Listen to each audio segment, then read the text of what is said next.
ناظرین کی خدمت میں سلام و آداب۔ آپ دیکھ رہے ہیں وائس آف لداخ۔ آج جمعرات ہے جون کی 5 اور ذی الحجہ کی 8 تاریخ۔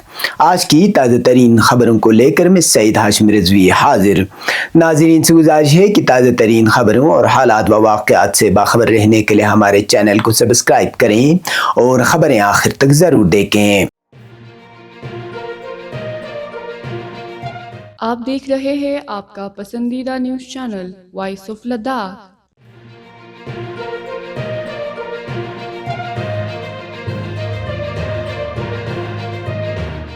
مرکزی حکومت اور لداخی رہنماؤں کے درمیان گزشتہ ہفتے ہونے والے مذاکرات کے بعد حکومت ہند نے حالیہ دنوں میں لداخ کے لیے 5 دستاویزات کو سرکاری گزٹ میں شائع کر دیا ہے۔ ان دستاویزات میں سب سے زیادہ توجہ ڈومیسائل پالیسی پر مرکوز ہو رہی ہے، جس پر عوامی اور سیاسی حلقوں میں شدید بحث جاری ہے۔ خاص طور پر ضلع لیہ میں کانگریس سے وابستہ کونسلروں نے اس نئے ڈومیسائل قانون پر اپنے خدشات کا اظہار کیا ہے، جن کا جواب دینے کے لیے بدھ کے روز ایپیکس باڈی لیہ کے جانب سے ایک اہم پریس کانفرنس منعقد کی گئی۔ اس پریس کانفرنس کی صدارت سینئر لیڈر چھرین دورجے لاگروپ نے کی، جبکہ ان کے ہمراہ ایپیکس باڈی کے قانونی مشیر ایڈوکیٹ مصطفیٰ حاجی اور دیگر مقامی زعماء بھی موجود تھے۔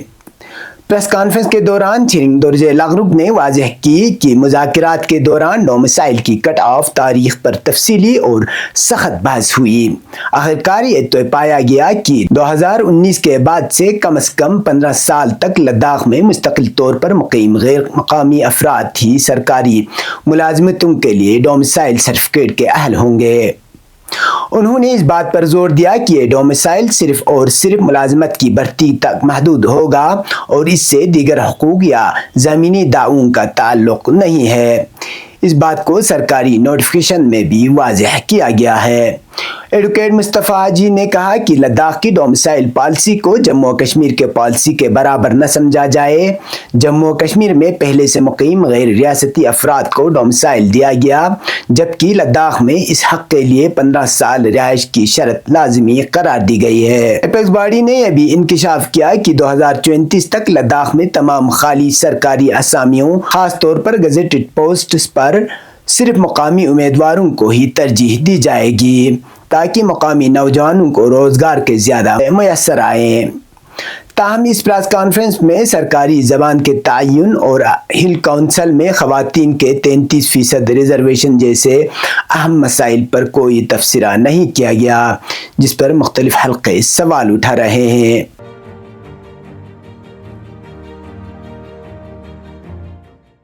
دنیا بھر کی طرح کرگل میں بھی عالمی یوم ماحولیات جوش و خروش سے منایا گیا۔ اس سال کا موضوع پلاسٹک آلودگی کا خاتمہ تھا، جس کے تحت ضلع سطح پر مختلف سرگرمیوں کا انعقاد کیا گیا۔ اس موقع پر ایگزیکٹو کونسلر لداخ پہاڑی ترقیاتی کونسل کرگل کاچو محمد فیروز بطور مہمان خصوصی شریک ہوئے۔ یہ تقریب سعید مہدی میموریل ہال کرگل میں سوائل کنزرویشن ڈپارٹمنٹ نے محکمہ وائلڈ لائف، محکمہ سیاحت، لداخ پولوشن کنٹرول کمیٹی اور مختلف NGOs کے اشتراک سے کیا گیا۔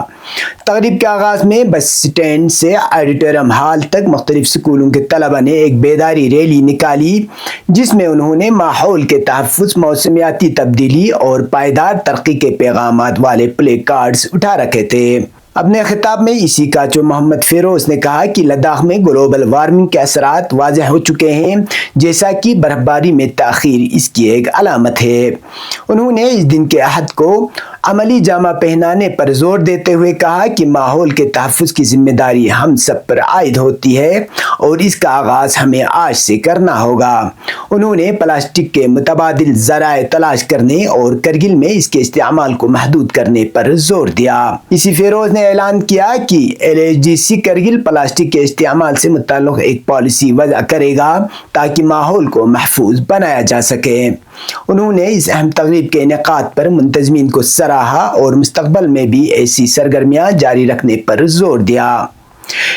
ایڈوکیٹ خادم حسین نے عالمی یوم ماحولیات کا تعارف کرایا اور ماحولیاتی تحفظ سے متعلق قوانین پر روشنی ڈالتے ہوئے کہا کہ قوانین تب ہی مؤثر ہو سکتے ہیں جب ان پر مقامی سطح پر عمل درآمد ہو۔ تقریب سے خطاب کرتے ہوئے divisional forest officer Shakeel Ahmed نے پلاسٹک کے مضر اثرات پر روشنی ڈالی اور اس کے کم استعمال کی اپیل کی۔ پروگرام میں تقاریر، ڈرامے اور مقابلوں کا انعقاد کیا گیا، جبکہ کامیاب طلباء کو انعامات دیے گئے۔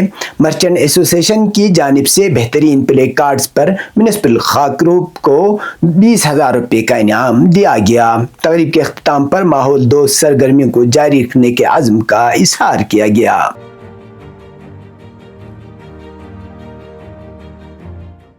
ضلع institute of education and training Leh میں آج عالمی ماحولیات بھرپور جوش و خروش کے ساتھ منایا گیا۔ اس موقع پر طلباء اور اساتذہ کو ماحولیاتی تحفظ کے بارے میں شعور دینے کے لیے مختلف سرگرمیوں کا انعقاد کیا گیا۔ تقریب کے مہمان خصوصی لداخ کے سابق پروفیسر مسٹر ڈکسن نمگیال تھے، جنہوں نے طلباء کو ماحولیاتی تبدیلی کے سفیر بننے کی تلقین کی۔ تقریب کا خاص پہلو پلاسٹک آلودگی کا خاتمہ کے عنوان پر ڈرائنگ مقابلہ تھا، جس میں ضلع لیہ کے مختلف سرکاری اسکولوں سے آئے طلباء نے بھرپور حصہ لیا۔ طلباء نے اپنے فن پاروں کے ذریعے ماحول سے اپنی وابستگی اور شعور کا اظہار کیا۔ پروگرام کے اختتام پر فطرت کے تحفظ، پلاسٹک کے استعمال میں کمی اور ماحولیاتی آگاہی پھیلانے کا عہد لیا گیا۔ یہ تقریب اس بات کی یاد دہانی تھی کہ نوجوان نسل اور تعلیم ایک سرسبز و صاف لداخ کی تعمیر میں کلیدی کردار ادا کر سکتے ہیں۔ اب پیش ہے قومی اور بین الاقوامی خبریں۔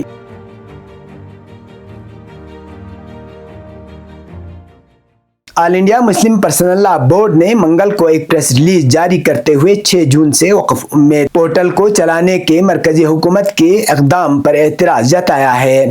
بورڈ نے مرکز کے اس اقدام کے خلاف سپریم کورٹ کا دروازہ کھٹکھٹانے کی بات کہی ہے۔ پریس بیان میں الزام لگایا ہے کہ حکومت کا یہ اقدام غیر قانونی ہے اور یہ توہین عدالت کے مترادف ہے، کیونکہ اس کی حمایت کرنے والا قانون وقف ترمیمی ایکٹ 2025 فی الحال سپریم کورٹ میں چیلنج کیا گیا ہے۔ AIMPLB نے کہا کہ وہ توہین عدالت کی عرضی داخل کر کے حکومتی اقدام کے خلاف سپریم کورٹ سے رجوع کرے گی۔ بورڈ کے مطابق تمام مسلم تنظیموں نے اس قانون کی مخالفت کی ہے اور اس پر اپوزیشن جماعتوں، انسانی حقوق کے گروپوں اور اقلیتی برادریوں بشمول سکھ اور عیسائی اداروں کی جانب سے بھی تنقید کی گئی ہے۔ All India Muslim Personal Law Board نے الزام لگایا ہے کہ سپریم کورٹ میں معاملہ زیر التوا ہونے کے باوجود حکومت نے پورٹل کو شروع کرنے کا فیصلہ کیا ہے اور اس کے ذریعے وقف املاک رجسٹریشن کو لازمی قرار دیا گیا ہے۔ بورڈ کا دعویٰ ہے کہ اس طرح کا اقدام پورٹل کی بنیاد کے طور پر توہین عدالت کو تشکیل دیتا ہے، یعنی وقف 2025 قانون سازی کی توثیق عدالت میں زیر سماعت ہے۔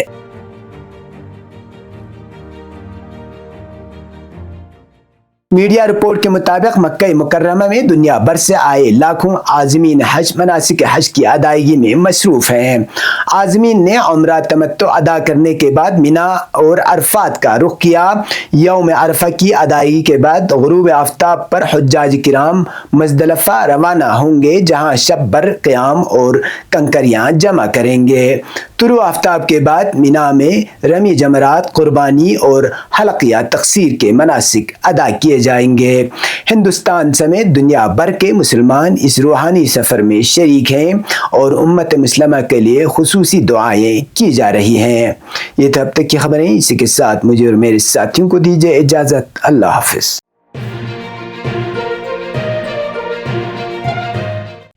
مقامی، قومی اور بین الاقوامی خبروں سے باخبر رہنے کے لیے چینل کو لائک، شیئر اور سبسکرائب کریں، ساتھ ہی بیل آئیکن دبانا نہ بھولیں۔